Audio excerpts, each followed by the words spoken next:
Aib Lisa Mariana dibongkar Revelino, masa lalu sebelum ketemu Ridwan Kamil dibongkar.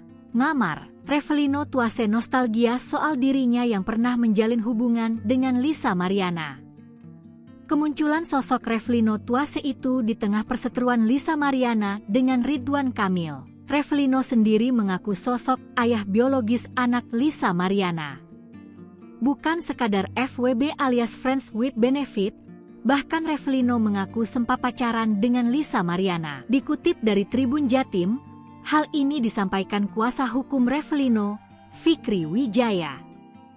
Fikri mengungkap bahwa Revelino menjalin hubungan pacaran dengan Lisa Mariana pada Maret 2021. Selain itu, Fikri Wijaya juga mengungkapkan pertemuan berkesan antara Revelino dan Lisa yang terjadi di Hotel Sentul BSD Tangerang. Lanjut, Fikri menyebut Lisa Mariana mengaku hamil kepada Revelino pada Mei 2021. Karena itulah, ia menduga Lisa sudah hamil saat bertemu dengan Ridwan Kamil.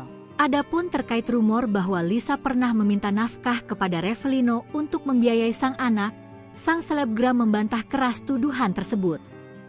Lisa Mariana lantas menantang siapapun yang menyebarkan isu itu untuk menunjukkan bukti. Bahkan, Lisa berani bersumpah jika dirinya tak pernah meminta nafkah anak dari Revelino. Ia justru menyebut Revelino yang meminta uang kepadanya. Di sisi lain, Lisa Mariana menuding bahwa pengakuan Revelino hanya rekayasa semata dan diduga mendapat bayaran dari seseorang. Lisa juga menyebut Revelino telah diiming-imingi sejumlah uang.